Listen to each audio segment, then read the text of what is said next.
Welcome to FlexPO Plus Digital Conversations. Thank you for joining us today. As you know, this was the year that ADI Chemical Market Resources was going to relaunch FlexPO in its new format, FlexPO Plus. But COVID has put paid to those plans for us. So we are trying to make the best out of the situation and have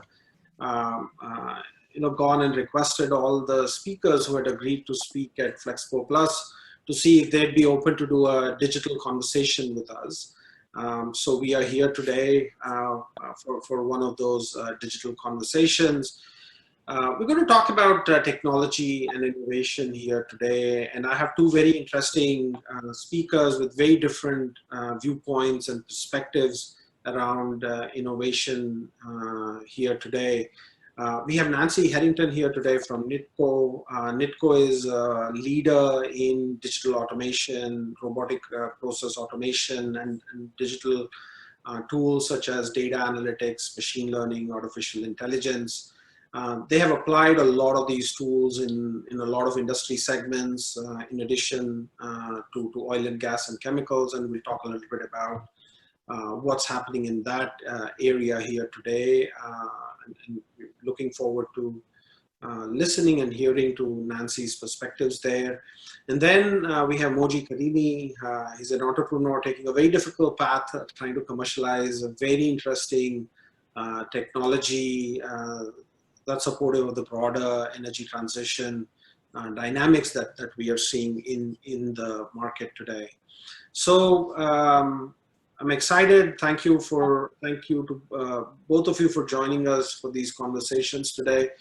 Let's get started, and we'll start with you, Moji. Maybe if you can quickly introduce yourself, talk a little bit about your company, and then we'll go to Nancy. Thank you. So yeah, Moji here. I'm a co-founder at Cemvita Factory. My background in education is in energy and petroleum engineering. I spent a few years working for one of the oil and gas service companies. And after a few years, I wanted to diversify. And I was also getting really interested in startups and what was going on in the tech world. And so wanted to kind of learn more about it and expose myself. And I had this opportunity to join a startup at the time called Biota Technology, who wanted to commercialize DNA sequencing in the oil and gas industry. And so that was kind of a quite different pivot, but I joined them as their first oil and gas hire in Houston. And the premise of that was to look at DNA of microbes in the oil and in the rock, building subsurface maps to try to understand the DNA signature of the subsurface. And based on that, inform the operators about the connectivity of the different oil wells in the subsurface and where they could place the next well, kind of like 23andMe for oil wells. So that was my introduction to biotechnology, because the company was based in San Diego, backed by Illumina, which is the big DNA sequencing company. And I started to realize that there is a lot more that has been done in biotechnology that is now inexpensive enough to bring them to heavy industries, chemicals, oil and gas, to solve problems with. And that led to the co-founding of Cemvita Factory, along with my co-founder, and who's also my sister, Tara, who comes from the synthetic biology world. And the promise of Cemvita Factory is to basically mimic the photosynthesis process and using CO2 as a feedstock for conversion into different chemicals. We did start with glucose, which is the classic photosynthesis reaction, but then we went to other chemicals such as ethylene and others, and now we have about 30 different molecules that we could make from CO2. CO2 could be from the flue gas, biogenic CO2 from fermentation process, or even from direct air capture, which is basically the overall CCUS, or carbon capture, utilization, and storage area, which we'll talk about more in details today. And the way that we do what we do is by genetic engineering of microbes. So these are the microbes that could eat CO2 as their food and then produce a specific products that we want them to produce. And then we scale up the reaction the same way that you would for fermentation, for example, of, production of ethanol from corn, but instead of the yeast, we just use this engineered microbes. Okay. And Moji, prior to Biota, can you talk a little bit about your personal journey and career prior to that? Sure. So I started off, my field is drilling engineering, and I started off in the a service company that was doing this new kind of drilling technology called casing drilling, which is the idea of drilling with casing instead of using drill pipe, so that you don't have to trip and you could reduce the cost of drilling. And I did that for a number of years. The initial company was called Tesco. Then Schlumberger bought the casing drilling division from Tesco, and at that point I moved to Weatherford. At Weatherford, I also worked on solid expandable systems, which is the idea to send casing and then expand it. So as you drill deeper, you don't have to make like a telescope that limits how far it could go. And then I was part of this group called Drilling Hazard Mitigation, which allows basically ideas around solving different type of drilling issues like lost circulation, wellbore instability. And so being in that environment, it was always like dealing with the problems that operators had. And the role that our group played was to introduce new technology that could solve the problem.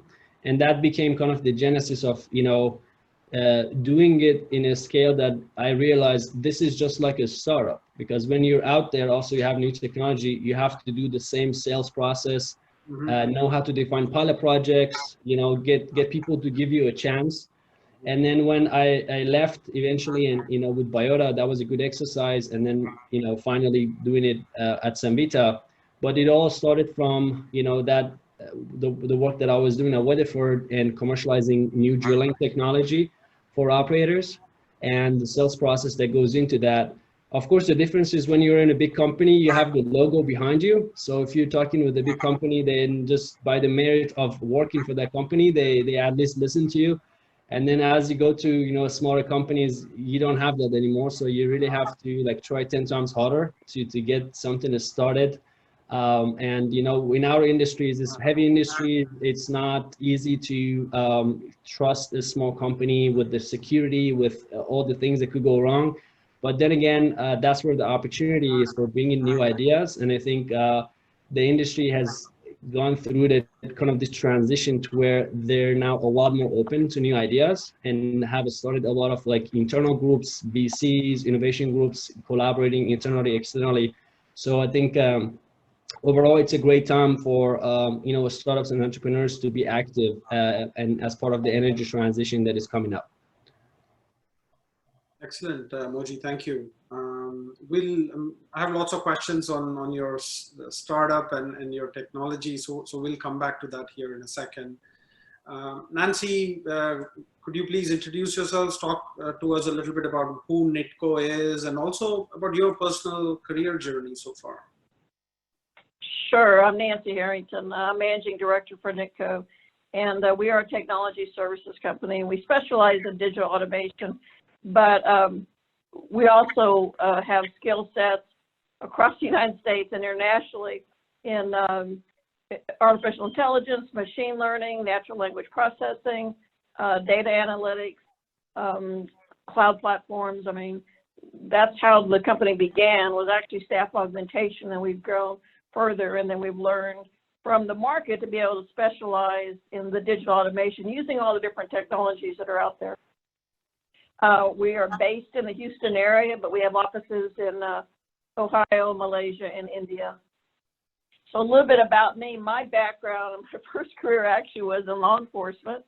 And then after going back to get my MBA in finance, I decided I was going to go off and start a business, which I did, and it was a travel agency, and I acquired another travel agency and merged the two. And then one of my customers owned an Oracle consulting firm. So I got into the consulting career from that way, and so learned a lot about technology, and so more from the business aspect than the technical aspect. And so began as a business analyst and worked my way up to project manager, and that's how Nitco found me, was because I was actually referred to them by a past customer. And love it here, love working here, and I love the technology. I mean, I keep telling people I wish I was about 20 years younger, because the technology is so much more exciting. what's more meaningful is that you can actually show results of the technology, which is phenomenal. So I'm surrounded by a lot of really smart people. I just gotta keep it organized for them. Yeah, no, that's good. Thanks, Nancy. So can you talk to us in, in broad terms, how you see digital automation today, and how it's creating value for companies?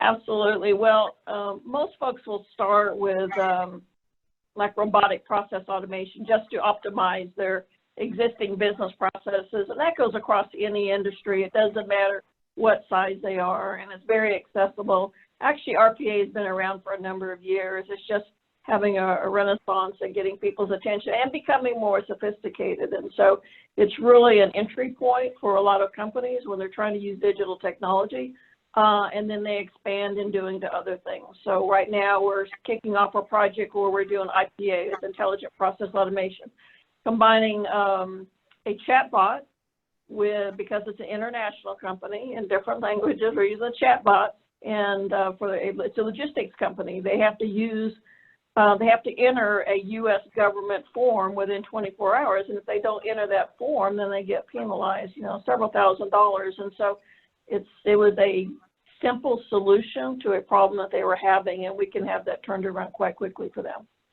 And especially because of who they serve, they're trying to get PPE out internationally to folks, from the manufacturers, and so it's nice to be a part of that solution.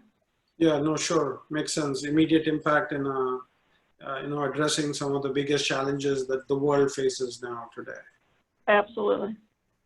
So switching gears a little bit, Moji, one of the big challenges might not have the same immediacy as COVID, but, it's definitely probably the biggest crisis and challenge that the world faces is around, climate change, and what do we do with these different technologies that are focused on reducing CO2 emissions, and your technology helps fill a critical gap there. Can you talk, you've talked about this at a high level, but can you talk a little bit more specifically how the technology actually goes about, utilizing CO2?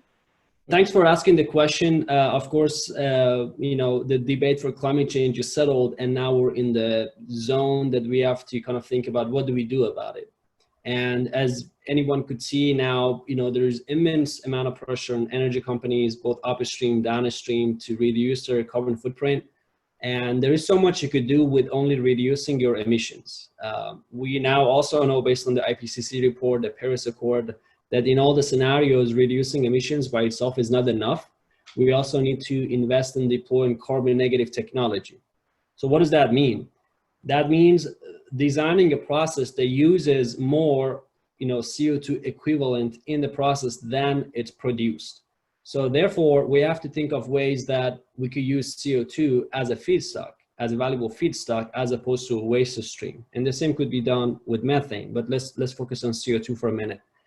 So what are the sources of CO2? We have, of course, the flue gas of, say, cogen power plant, different type of industrial facilities. We have the biogenic CO2 from fermentation process. And then you could also have, direct air capture with companies like Carbon Engineering and others actually building out facilities that directly from the air, that 400 or something ppm, they could capture that and concentrate it. The problem is you have to spend money to capture CO2. But how do you make money? And that's where CO2 utilization comes into play, which is let's use that CO2 and convert it into something else that is more valuable. So what we did, we looked at the chemicals based on, the reports by the Department of Energy, other credible sources, the chemicals that are going to be in high demand in the next 10, 20 years. And then we went and looked into nature and see where is it that this chemicals are produced, whether in a microorganism or plants or fruits, what are those examples? And then we created this menu of chemicals that they could go to any given company and say, would you like to make any of these chemicals from CO2? And then once they pick one, then we go through this process of engineering a microbe that could turn CO2 into that chemical. Now, let me give you an example to make all of this very tangible. With Oxy, we went to them and we asked the same question, and they picked ethylene as the target product, which, as you guys know, is by itself a huge, a precursor to polymers, plastics, many uses. Then our scientists found that bananas in the ripening process produce ethylene. And that's not new. We knew that, even in the produce industry, in the cold rooms, they inject ethylene depending on what color they want the banana to be by the time they put it on the shelf. And because it's 2020, we know the genome of banana, we know the exact gene or line of ATCG code that is responsible for producing the ethylene forming enzyme. And we could take that, we could basically print that gene and then insert it or integrate it into a microbe that is already using CO2 efficiently. Then the microbe is basically reprogrammed now to convert CO2 to ethylene. And at that point, we go through this scale-up process where we first do it in the lab scale. Then we go to 100 liter, 1,000 liter type system. We start doing the techno-economic assessment, life cycle assessment, Aspen modeling, and then beyond that, engage with EPCs and our customers to build this new generation of plants that use CO2 as a feedstock and produce the target chemicals. The reason that you want to do that is because these reactions happen under ambient pressure and temperature. So right there, you save a lot of emissions compared to chemical or electrochemical processes, such as hydrocracking. In a lot of times, you also save a lot of money because you're eliminating the alternative feedstock, whether it was biomass or in some cases, for example, ethylene. If you're using ethane, now you could use CO2 from the flue gas. In the case of Oxy, we plan to use it from a cogen power plant that they already have to use that as a feedstock. So the possibility is to kind of rethink about waste CO2 and see how could we close the loop? How could we use this as a feedstock? What we bring to the table is the science to use CO2 as a feedstock. Because as you know, CO2 is a very stable molecule, is a terrible feedstock. And that's why it's not been used before. But now with the technology that we have and everything we've learned in 2020 from photosynthesis that is doing this. I mean, plants, they are doing this out in the open under ambient pressure and temperature, converting the CO2 into glucose. And we're building the system to do the same. And more, not just glucose, but also a variety of other chemicals that we're interested in. That's helpful, Moji. So you've taken this technology. It's almost like a technology platform because you can use that not just to make one particular chemical, but potentially an entire range or menu of chemicals, depending on what a particular customer might want, right? I mean, but what is the vision for commercializing this technology? Is it to take this technology platform, tailor it to, let's say, the manufacture of ethylene and then build a commercial facility that uses that? Would you have to customize this technology platform for each chemical? And what does that pathway to commercialization look like? So that's a great question.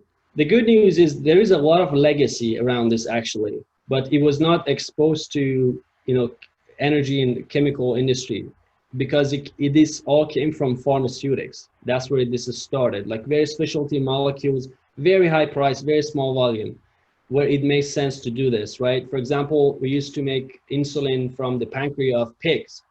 And then someone said, well, wait a minute, we know what that gene is. Why don't we put that gene into E. coli and make it in a bioreactor in the lab, which is what we do today, right? And then from then on, synthetic biology went from pharmaceutics to cosmetics. And instead of using flour, now you could do it in the lab, build the same molecule, because these are all molecules, right? All chemicals, everything, it's at the end is a molecule. Then it went to nutrients. And now you see, you could go to any Burger King and buy an Impossible Whopper, right? That is made by alternative meat, that is made by synthetic biology. Point is, this has been commercialized. So what we did, we looked at those companies, like what model did they use? How did those companies work with the end customer, with the companies that produce the product and then market it? And then what modifications do we need to do to commercialize synthetic biology in heavy industries and chemicals and oil and gas? So what we do now, we don't intend to build and operate a plant. That's a completely different skill set. It doesn't make sense for a startup like us to learn how to become an EPC and build a plant and take on the risk of the price volatility of it, any given product. What we do instead is we go to companies like Oxy and other chemical oil and gas companies and say, hey, it may not make sense for you guys to go hire genetic engineers and set up biotech labs and try to figure out what synthetic biology could do for you. Let us be that arm. Let us do the exploration of outside these molecules of interest. Which one is going to make economical sense for you to really focus on for a scale up? And let's do this together. Let's go from the lab scale and then scale it up 100 times and 1,000 times, and then bring in the EPCs, which by the way are also gaining a lot of experience in this space as we speak, and then build out that eventual plant, which also has a lot of now options available to them for project financing in basically decarbonization, renewables, and energy transition. So it's a rather complex model, but it has to be this way for it to work in heavy industries, as opposed to what other companies did in pharmaceutics was engineering a microbe and then you give that to Pfizer or Merck, and they just take it. It's like, okay, thank you, your job is done. We'll take it from here, because they know they have the in-house capability to take it from there. But if we imagine we give engineered microbe to Oxy, they wouldn't know what to do with that. So we have to work with them to kind of scale it up to 1,000 times, and then work together beyond there. Thanks, Moji. That's very helpful. Now, once you take this technology and you tailor it, let's say, to make ethylene, right, and you commercialize that, when you take the technology and bring it to the next molecule that's of interest, are there some economies of scope that you can leverage? Would commercializing that second molecule be a little faster? Absolutely, because we're learning so much in terms of building larger scale fermenters. The things that we need to learn about light. One thing I have to mention is a lot of what people know in this area is because of the legacy around algae and algae biofuels. And what thing we learned from that whole experience was that the industry, the chemical industry, they do not like algae ponds, plastic bags, tubes. They don't want that. They're uncomfortable with how to scale those up. But what they are comfortable with is fermentation, like we do with ethanol, because it's a process. It could be engineered, it could be measured, it could be modeled, and that's what we focus on. So once we do one molecule, we also are learning about the platform. So when we go to the next molecule, being an organic acid or another molecule, we already feel a lot more confident, and most of the focus then becomes on engineering the microbe and kind of the modifications that need to be done for pre-processing, post-processing. We do need to make modifications going from one source of CO2 to the other.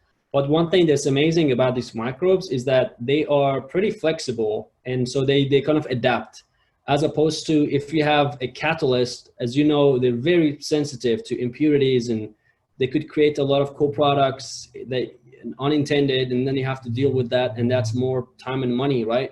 But with these processes, just like in our body, like in nature, these enzymes and microbes, they produce specifically what they're programmed to produce. So that makes for a very simple post-processing. For example, in the case of the ethylene, we only produce ethylene, oxygen, and some CO2, which we'll recycle. That's it. So that by itself really simplifies the post-processing, and it's very transferable from one molecule to the next one. Thanks, Moji. That's helpful. Nancy, a lot of the technology that Moji was describing takes years to kind of bring to commercial fruition, right? And I think some of these advances will accelerate some of that commercialization. But in the case of digital tools and technologies and digital automation, right, commercialization is much more rapid, right? I mean, you can deploy a new digital solution or offering pretty quickly. Can you talk a little bit about how quickly can companies start seeing benefits of some of these digital tools and technologies that Nitco is working on?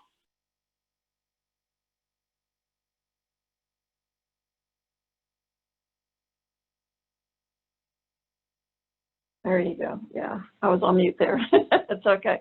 Absolutely. Well, if it's something simple, not talking about what he's talking about, but if it's something simple where you're just simply automating a process, I mean, you can roll that out within, you know, as quickly as 4 to 6 weeks. You have to think about there's different technology tools and different levels of complexity. So if it's something like artificial intelligence where it's having to use machine learning, and so I do know that it's used extensively in research and development, which is perfect for the chemical industry because it's science-based, you know, it's measurable. And because you have a wealth of data to work with, what the artificial intelligence does is it analyzes that for you. So when you've got talented people like Moji who can actually analyze it and faster, then, you know, that can happen. So if you're talking about something where you're building artificial intelligence with machine learning, just think of it just as you have to train a child to grow up and learn new things. With machine learning with the computers and artificial intelligence, it can take, you know, several months. And so it doesn't come with pre-built knowledge and skills to be able to do that. You have to teach it to learn how to do that. So the technology is definitely there. So it's a matter of matching up the technology with the experts in the field who know what it is they want, and we just help them to fulfill their vision with the technology solutions that are available. So, Nancy, you know, we've been doing a lot of work looking at, you know, how digital technology is being used by oil and gas and chemical companies. And you know, we've just finished a big piece of work that ADI Chemical Market Resources worked on, looking at some case studies of deploying digitalization more broadly within the chemical industry. And one of the big findings and takeaways was that while there are a lot of companies that are very active in the use of digital tools in the chemical industry, you know, deploying these tools, deploying these capabilities is not that straightforward. You need to find the right end use cases. You need to find the right business problems to solve. And it's only when you deploy digital in those appropriate solutions that you see tremendous adoption, you see tremendous value creation. How does a company think about digitalization, or how should a company in the chemical enterprise think about digitalization? How do they find those end-use applications where digital can add a lot of value? Well, it's like any kind of business case where you're, any type of business where you're trying to be successful, it all becomes from the leadership. I mean, that's where everything starts, right? You have to say, this is what we're going to do. And you have to make sure you've got the right people on board that can execute what your vision is going to be. I mean, I know this has been a painful process for a lot of people, but I'm a big believer that great challenges bring us great innovation. And so if you look around the things that are happening, how people are coming to the table to quickly create therapeutics, you know, to find different ways of serving their customers. It's phenomenal, but it all comes down to the leadership in the organization saying, this is the path we're going to take. This is the roadmap we're going to follow, and we're going to use technology as one of our tools to make that happen. And so sometimes you have to build the skill, you know, in-house. Right now that's hard to do because you know, you're so dispersed geographically and you're trying to work together. And so sometimes you have to partner with technology firms who already have the built-in expertise and experience to put together. So you know your business. And then in some cases you have to change your business model. You have to be completely flexible in being able to do that. Some technology solutions can, you know, occur quickly, like in 4 weeks. You start small, you show how successful that can be, how measurable that can be, and what a positive impact that can happen. So a lot of companies will just start with accounting and finance because that's what you call the low-hanging fruit. And it's just amazing how the automation is changing. Let me just give you one real quick example of how automation has changed for accounts payable. Today there's a lot of companies out there with off-the-shelf solutions that can scan documents and automatically enter them into the system. The next level up is using artificial intelligence that can read those invoices and automatically code the accounting on those invoices and automatically approve them. And, oh, by the way, they can also audit those for you, which is a time and money saving opportunity for companies. And so that's just one example of a business process can be optimized, you know, beginning to end. In research and development, you've got millions of data points that are out there. And so using artificial intelligence and programming it with the way you want it to analyze, it does the analysis for you so that people like Moji can make better decisions faster. So he's focusing his efforts on making the decisions, validating that that data is correct, as opposed to spending hours and hours trying to figure out. The predictive analysis is another one coming out of artificial intelligence. You know, we use intent data when we're trying to target our customers. That's an approach using artificial intelligence and natural language processing that's going out looking at the customers we need to focus our time on.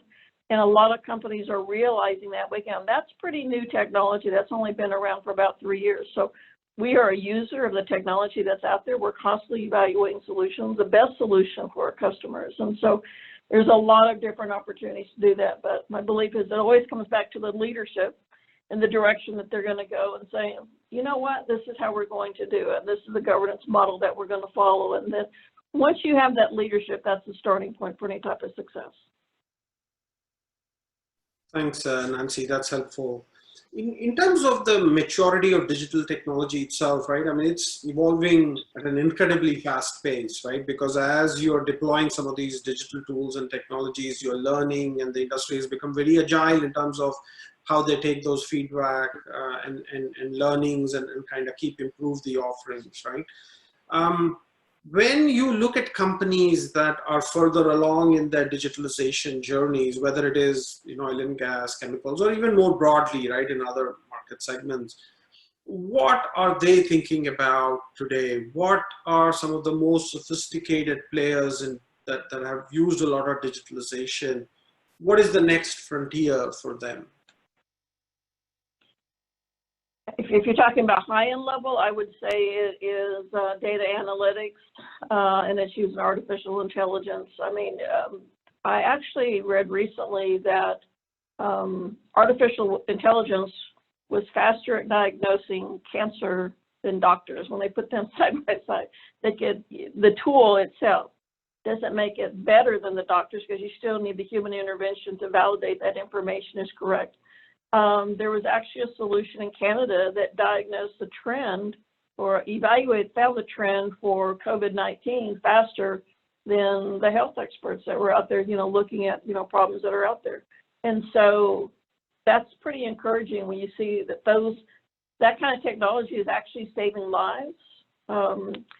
Recently, when they were just bombarded with doing all the tests and trying to track all the tests, you know, a simple RPA solution was used to track the data and analyze it so they can report quickly to the leadership to say, this is your trend. So, yeah, the technology is there. It's just, I think part of it is just letting people know the technology is there and how it can solve problems. You know, I was thinking a couple of weeks ago, I was trying to get new license plates for my vehicle that expired. Well, the government shut down and they were pretty backed up.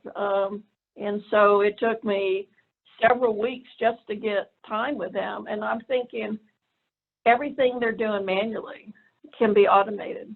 I mean, I stood in line for 30 minutes. This is 2 weeks after making my reservation just to go talk to them. And then I'm at the counter for an hour.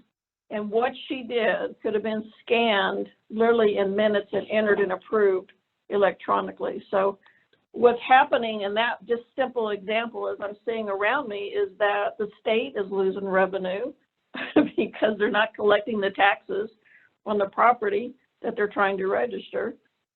You've got high frustration and high turnover in your government agencies. You just can't keep up with the amount of work. And it will just take them years and years to overcome, whereas if you have a simple technology solution to do that, then you can get there. And a lot of the chemical industries that are out there, and you've given us some great examples on, are being very creative in doing that. You know, their typical sales force, because they can't go out and do that face-to-face, you know what? They came up with a chatbot real quick. Now, it wasn't sophisticated where they're using the machine learning and learning to respond. No, they've actually got people behind that chatbot. So when a customer is out in the field, that they can put in their question and what about this and what about that. One interesting statistic that I read recently, it was actually some research that was conducted by McKinsey that said 85%, and this is specific to the chemical industry, 85% of the customers, they would rather use a digital channel rather than face-to-face on the reorders, not the initial because they have to get done, but on the reorders, 85% business-to-business customers in chemical wanted to use a digital channel, whether it be online, making their own orders, using a chatbot to do that, however they want to do that, or even, you know, sending it directly from their system. There's a lot of opportunities. So that was pretty stunning to see that. We're building that in-house, our own little custom chatbot for our maintenance and support. And I love it. I know the developers behind it. I see their personality shining through on that chatbot, and it's fun to see it. It's engaging. It's not. There's some chatbots that are out there a little, you know, annoying. I don't know if you've ever been to some of those websites, but this one's it's pretty humorous. I know the guys that build it, so they're doing a great job. Thanks, Nancy. That's helpful insight. Switching gears a little bit, Moji, can you talk a little bit about where Cemvita Factory is today? What do you see as the biggest challenges for you in, let's say, the next 4 quarters or maybe the next 3 years? Sure. So we're still a rather young company. We started in 2017, and we have a kind of a lab in Houston, which is a J Labs, Johnson & Johnson Innovation Lab in the Texas Medical Center, and also a scale-up facility near University of Houston. One thing that I wanted to add about that is we're lucky that, you know, it turns out that Houston, we also have a lot of genetic engineers, but they were working in a medical center. And a lot of those are now also thinking about, oh, is there other like tangible, you know, aspects to what they do? So we get a lot of our scientists actually from the medical center. And as you know, being in Houston for a long time, we've tried to figure out how could we get like the medical industry to kind of work in some way with the oil and gas, and we'll sit right in the middle. So that's been really good in terms of the capital efficiency, as opposed to if we were in like Boston or California. And so we're about now 20 people, mostly scientists and engineers. We have, you know, 2 main customers that are Oxy and BHP, who were also our investors when we did our seed round. And right now we're doing some expansion and like adding more clients to the you know, the baseline of what we do for next year for the growth. You know, we'll talk about COVID in a little bit, but that is actually turned out to be kind of accelerating some of the momentum behind sustainability that we were working towards. In terms of challenges, I think maybe we need like another 2 hours to talk about the challenges, but nothing about the startups is easy, nothing. And those, I mean, you're an entrepreneur yourself and you kind of have been through the same motions, but building a company during pandemic and trying to maintain kind of the core of the company at the same time, like look for new opportunities to keep afloat and also attract new capital. So that's been challenging, but grateful that, you know, at the end, there's always different ways that entrepreneurs will figure out to move forward. I think in terms of the technical aspect of what we do, a lot of biological kind of, you know, technologies, the challenge and the main risk comes down to the scale up. How are you going to scale this up? You could practically do anything in the lab, but what does that mean? Can we actually do it at the larger scale? So for us, we spend as much time as we do in the lab, in the science, also thinking through the business model and how could we create creative collaborative models that is also beneficial for our customers in the chemical industry, in the oil and gas industry, and build those like mutual relationships that is going to benefit the scale up and de-risk it as much as possible. And so that's what I'm really looking forward to, as some of the projects that we have are now progressing in kind of phase 2 and going into phase 3, which is the pre-commercial pilot plant, to start doing those in 2021 to 2022. So looking forward to what's next. Thanks, Moji, that's helpful. Nancy, I know Nitco is a fairly established player, but how do you see the path for Nitco, let's say, over the next few years coming out of COVID?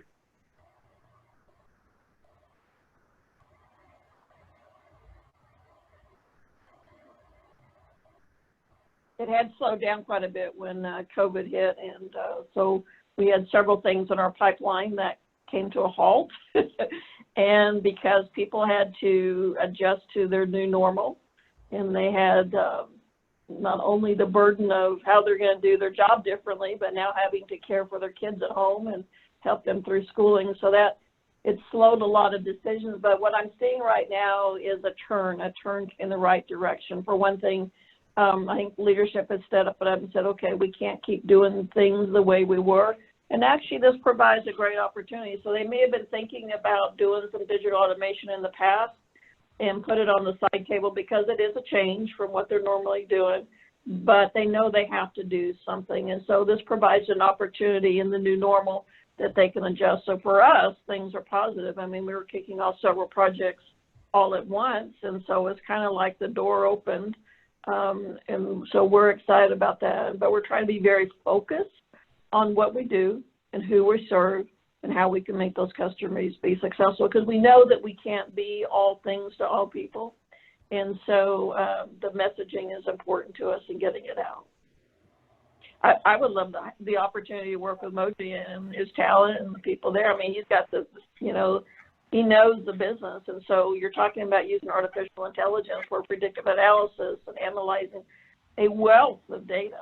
And so that would be neat to have some life-changing work there. So Moji, give me a call. Sure.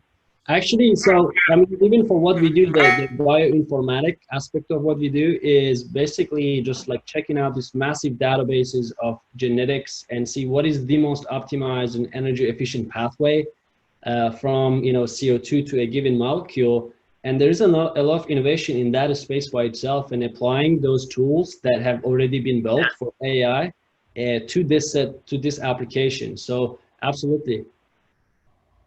Basically, we think that has led to the accelerated kind of momentum around decarbonization and like this idea of rebuilding the kind of a sustainable economy.